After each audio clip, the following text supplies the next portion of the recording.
You open your eyes before the sun comes up, not because of an alarm, because the street outside never really went quiet.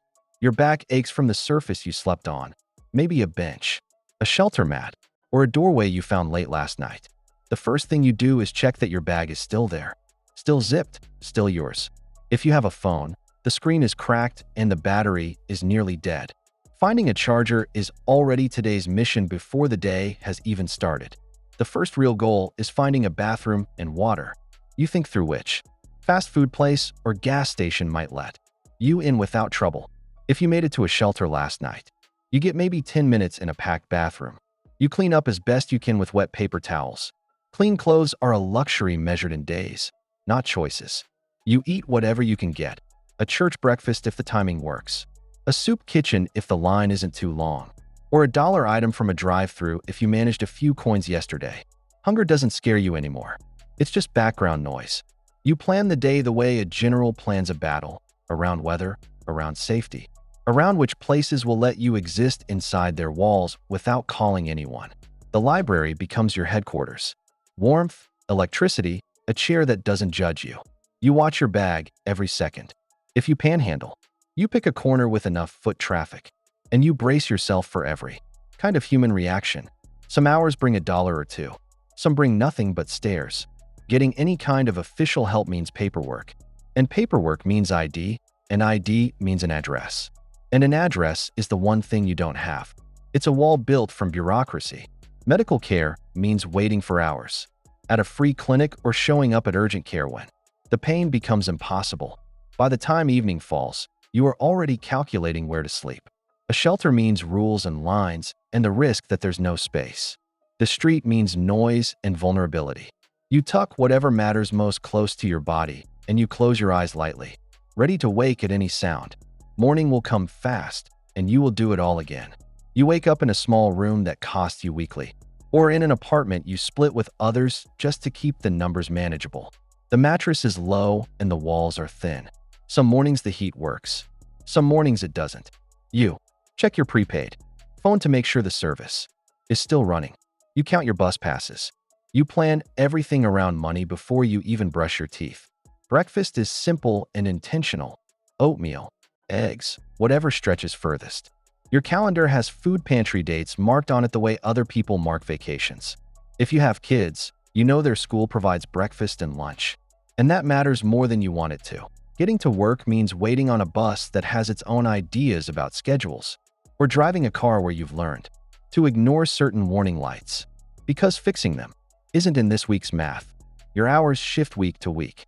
You say yes to every extra shift offered because no is a word people with savings can afford. Bills are a monthly puzzle with no clean solution. You choose which one waits another week. You use money orders to avoid the overdraft fees that used to swallow you. Healthcare is a clinic visit you booked 3 weeks ago, or urgent care when waiting any longer isn't an option. You hold off on the dental work. You fill one prescription now and tell yourself the other one can wait. You do laundry at the laundromat by the dollar. You fix things with whatever you have: duct tape, super glue, a YouTube tutorial at midnight.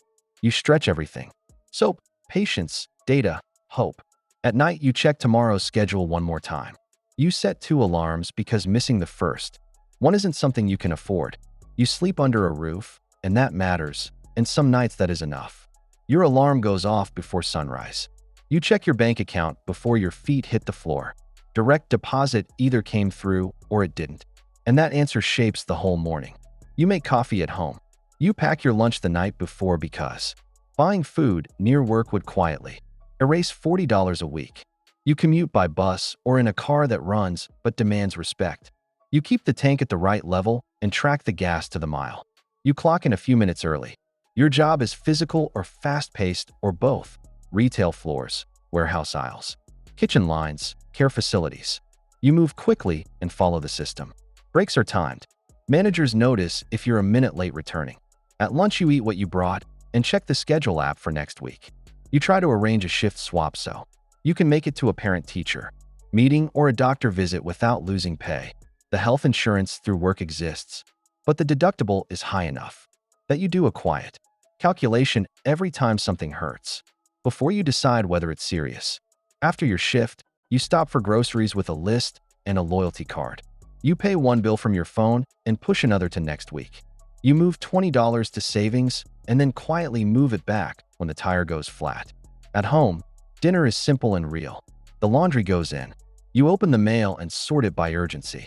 You meant to start that online certification course and you open it and get 10 minutes in before sleep wins.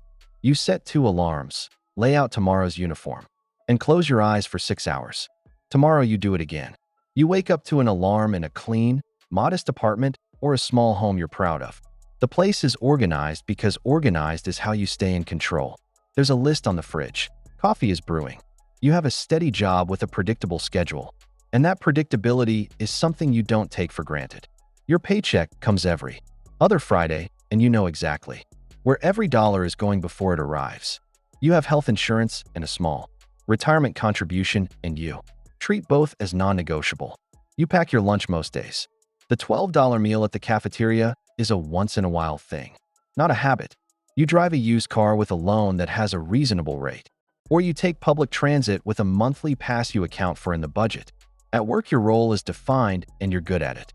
You know your schedule weeks in advance. You track your paid time off carefully and save a few days for when life happens. You contribute to retirement and you've watched the number slowly grow, and it makes you feel something close to safe. During lunch, you check your bank app. A bill posted, a loan draft is coming. You shift a small amount between accounts and leave a buffer for the unexpected. You price shop between stores. You replace things when they break, not before. After work, you cook at home most nights. You have 1 or 2 streaming subscriptions, and you rotate them when something better comes along. Once a year, you plan a road trip, and you save for it in small amounts, starting months before. At night, you set your clothes out, plug in your phone, and check tomorrow's calendar. You feel like someone who has a plan. That feeling is not small. You wake up in a 3-bedroom house or a solid apartment you intend to stay in. The appliances work. The heat comes on when you set it. Coffee was programmed last night. Your phone charges on a nightstand you bought when you were ready to buy it, not when you found it somewhere. You check a shared family calendar. Bills are on autopay. You have an emergency fund, and you contribute to retirement every pay period without thinking about it, because it's automated. Breakfast is fresh, and there are actual choices in the refrigerator. If you have children, mornings are full but manageable. Lunch is packed. Forms signed. Practice schedules checked. You drive a car that's a few years old but reliable. And maintenance is a planned expense, not a crisis. You pay credit cards in full and collect points. At work, you have real responsibility and some control over your own day. You attend meetings that matter and manage projects that take weeks. You have paid time off and you use it. You're putting 10 to 15% toward retirement, and when there's a bonus, you actually think about where it should go. You have sinking funds, money set aside specifically for the car tires, the home repair, the dental work, so when those things happen, they don't break anything. After work, you exercise in a gym you actually go to. Dinner is home cooked, most nights with takeout when the week gets heavy, and nobody needs to feel guilty about it. You schedule the plumber instead of watching YouTube tutorials at midnight. You book regular checkups. In the evenings, you help with homework or read or watch something. You order a birthday gift without opening your bank app first. You feel stable, and stability is something you built, and you know it. You wake up in a quiet house in a neighborhood with good schools and low noise. The thermostat adjusted overnight on its own. There may be a robot vacuum already running. Your coffee machine started on a schedule. You check your phone, a work calendar, the kids' activities, a reminder that the cleaning service comes this week. Most of your financial life runs automatically. Investments draft every month. Bills pay themselves. You have a strong emergency fund, a retirement account growing steadily, a taxable investment account, and possibly a rental property or equity stake in something. At work, you lead people or manage complex systems or handle clients who depend on your expertise. You have flexibility on most days. You might work from home midweek. Your health plan is solid and you use it. Checkups happen on schedule.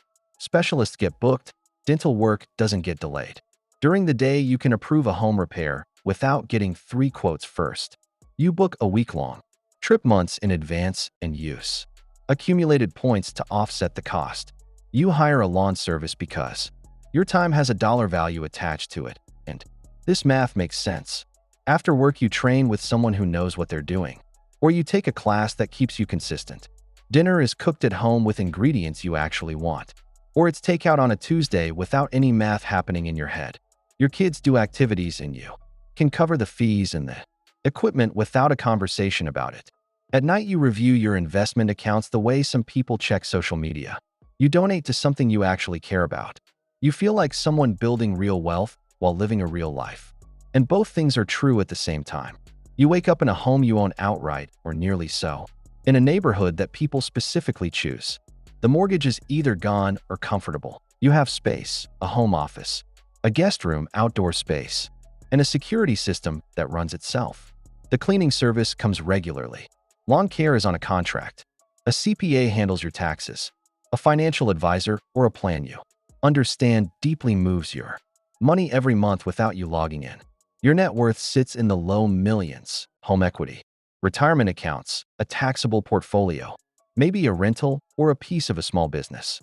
You carry strong insurance, including an umbrella policy, because you understand what you're protecting. You drive a near luxury car, paid off or on a rate so low it wasn't worth rushing. If your phone breaks today, you replace it today. You buy things for quality and expect them to last. At work, you're a senior level. You run a team, manage a practice, or operate your own business. Your calendar has meetings you chose to be in. You can take a real vacation and your income does not pause. You say no to work that doesn't belong in your life anymore.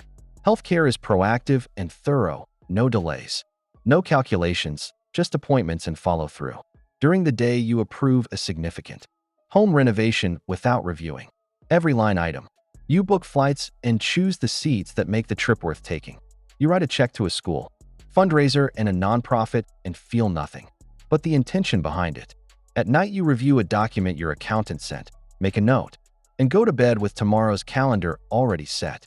You feel not just secure but positioned for the future, for your family, for whatever comes next. You wake up in one of your homes. Staff are already moving before you open your eyes. The shades rise on a schedule. Your chief of staff has sent a morning brief, overnight market moves, key headlines, today's agenda, and anything that needs a decision from you specifically. Security has already reviewed the day. Your trainer meets you in a private gym. Breakfast is prepared and on time. Your net worth spans multiple asset classes, public equities, private companies, real estate, cash reserves, a family office, a dedicated team that manages the financial and operational details of your life, runs the machine. You review a one-page dashboard.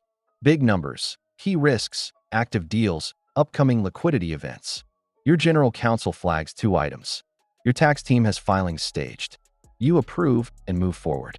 At work, you meet a founder, then a government official, then your own leadership team. You ask short, precise questions and zero in on the thing that actually matters.